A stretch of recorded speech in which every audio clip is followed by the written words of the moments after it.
The smoke from the burning cloth still clung to the air long after the flames died. Thin gray tendrils curling upward like they were trying to escape the ugliness that created them.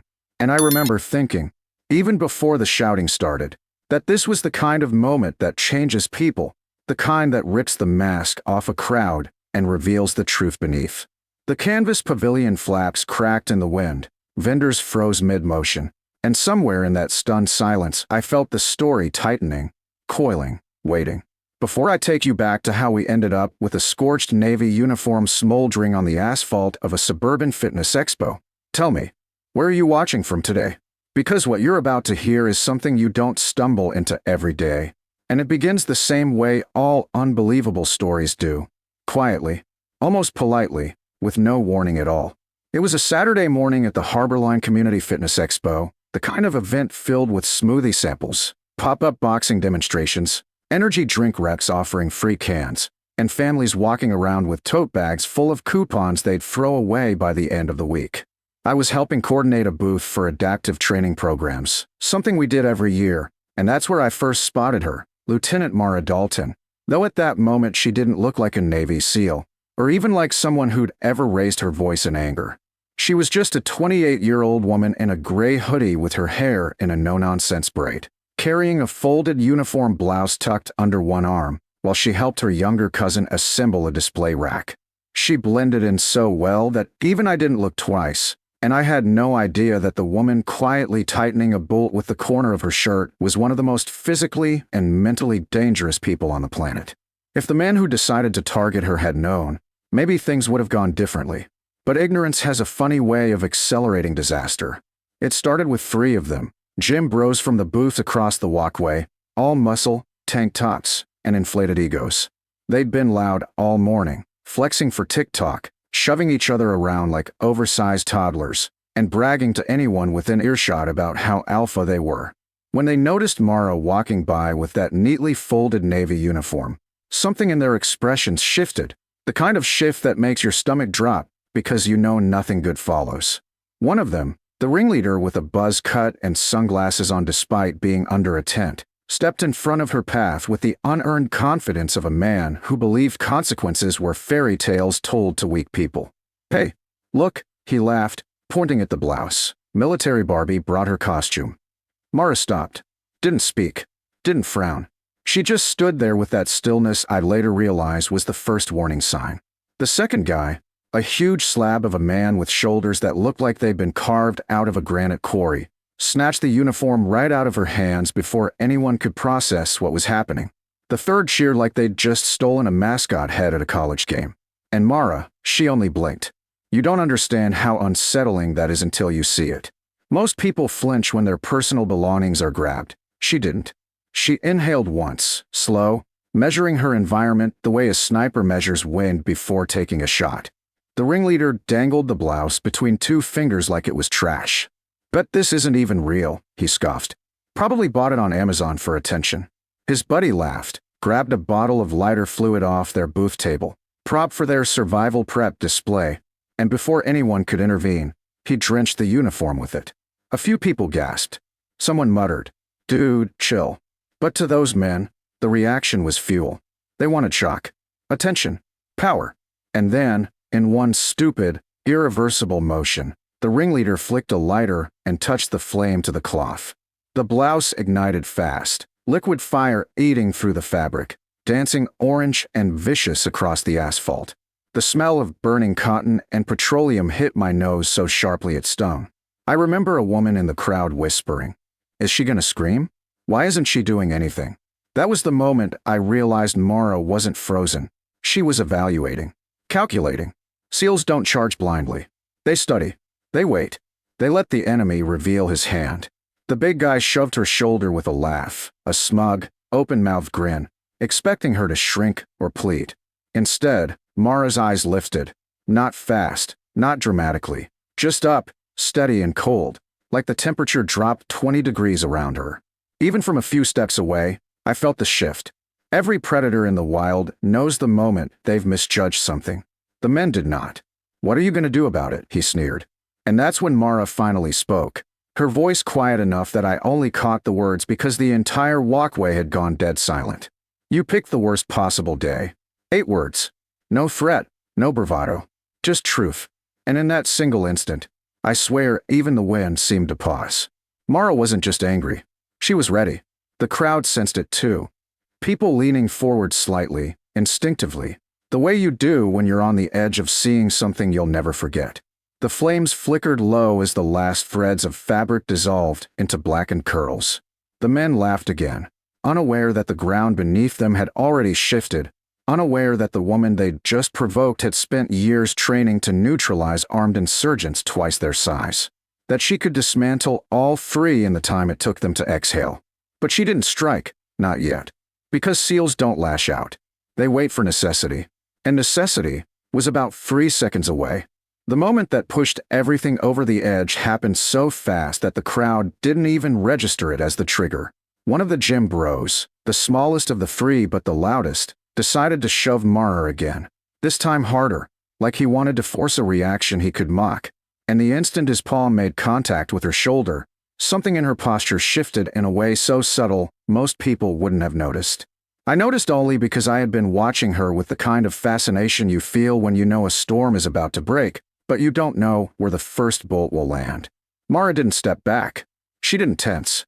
She simply pivoted her left foot a quarter turn, lowering her center of gravity the way someone does when they've already calculated the angle, weight, and velocity of what's about to happen next. And then it began. The big guy, the one with the boulder shoulders, stepped forward, raising his fist in a clumsy haymaker, and before his knuckles could even align with her face, Mara moved. Or rather, she appeared to move.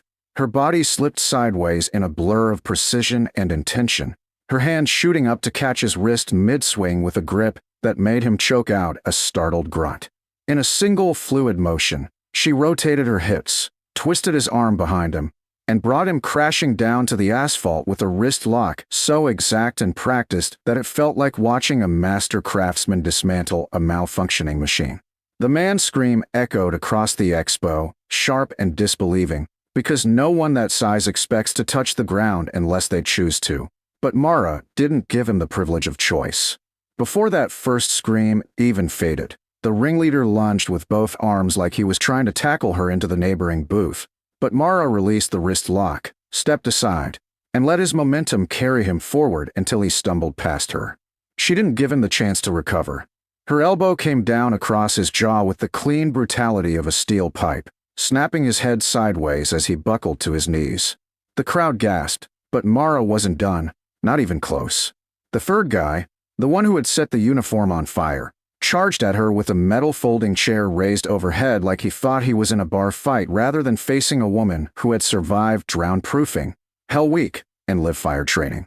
Mara angled her body, caught the edge of the chair with her forearm, redirected the force outward, and slammed her palm into his sternum so hard he lost his breath in a single whooshing sound that made everyone watching flinch.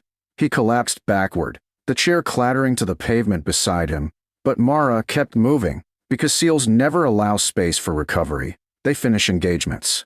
The big guy on the ground tried to roll away, clutching his wrist, but she stepped toward him with the cold efficiency of someone clearing a hostile target. He threw a wild kick upward, desperate, but she anticipated it long before his body committed to the motion. She caught his ankle, twisted sharply, and sent him flipping onto his stomach with a cry so raw it made a few spectators turn their heads as though to block out the sound.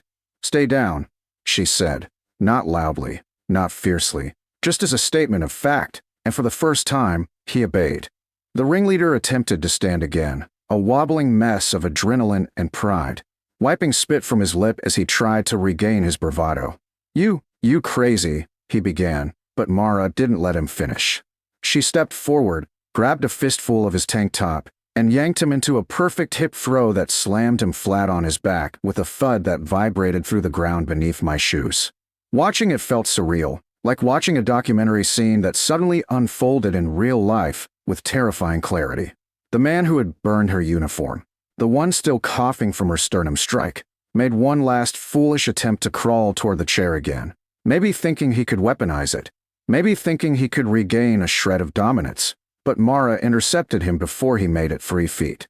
She placed her boot gently, not maliciously, not cruelly, just firmly enough, next to his head, pinning him to the ground without even needing to apply pressure. The symbolism alone froze him in place. It wasn't a costume, she said, and the quiet finality in her voice was more devastating than any punch could have been. By now the entire expo was silent except for the ragged breathing of the 3 men sprawled across the asphalt. A few people had phones out, capturing every second, but most just stared like they'd witnessed a supernatural event. And maybe in a way they had, because there was something undeniably otherworldly about the way Mara carried herself, controlled, focused, and terrifyingly calm, like she had shifted into a version of herself designed solely for neutralizing threats. She backed away slowly from the men, raised her hands to show she wasn't attacking, and waited. Security sprinted over from the main entrance, breathless and wide-eyed, but the officers approaching from the far end were the ones who mattered. They moved with purpose, scanning the scene, recognizing immediately who had been the aggressors and who had been the apex predator who shut it down. One officer kneeled beside the ringleader, who groaned like he had been hit by a truck, while another approached Mara carefully, respectfully. "Ma'am, are you hurt?" he asked. Mara simply shook her head. "No," she said, steady as bedrock. "They burned government property and assaulted me. That's the only reason this ended the way it did." The officers exchanged a look that needed no explanation. These men were going to jail. And for the first time since the flames began licking through her uniform, Mara Dalton allowed herself a slow, quiet breath. What happened after the fight felt almost unreal. Not because of the chaos, but because of the way the entire atmosphere shifted around Mara, as though everyone collectively realized they had just witnessed something rare, something that didn't belong in the ordinary world of smoothie stands and raffle tickets. The 3 men lay sprawled across the asphalt in varying states of humiliation and pain while security officers cuffed them, reading charges they barely seemed conscious enough to process. The crowd kept its distance, a semicircle of stunned faces lit by the harsh mid-morning sun, but their expressions weren't fearful. They were reverent in a way I don't often see outside military ceremonies or memorials. And Mara, standing in the center of it all, hands still raised slightly as if to demonstrate she had no intention of escalating anything further, looked almost out of place, as if she had stepped out of a different world entirely. Officers escorted the ringleader into a patrol car, but not before he spat out, through a swollen jaw. "This is bull. She's not even military. No woman is a SEAL." His voice cracked with desperation, like he was clinging to the last thread of a reality that had already been shredded in front of 100 witnesses. The officers didn't respond, but someone else did. A black government SUV rolled up to the edge of the expo, sleek and unmistakably official, and even before the door opened, the crowd rippled with tension. When the man stepped out, his presence alone silenced what little noise remained. He wore navy khakis, the sharply creased kind that only appear on people with authority thick enough to bend an entire atmosphere around them. Captain Rodriguez, commanding officer of the nearest naval installation. I recognized him instantly, and so did a few other veterans in the crowd who straightened reflexively, back stiffening like old instincts had suddenly come alive. He walked directly toward Mara with the calmness of someone used to taking command of rooms that didn't even know they needed him yet.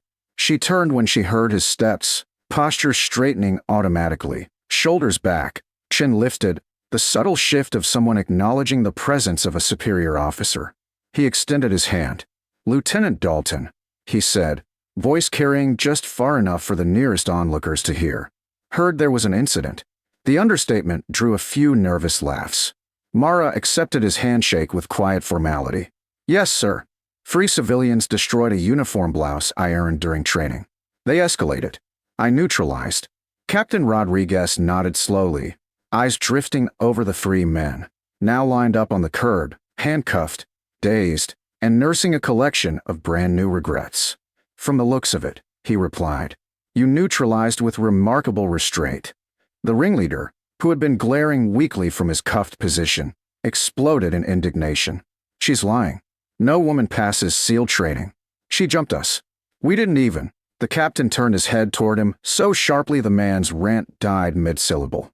"Son, The captain said loudly enough for every spectator, every vendor, every officer, and every camera phone to capture.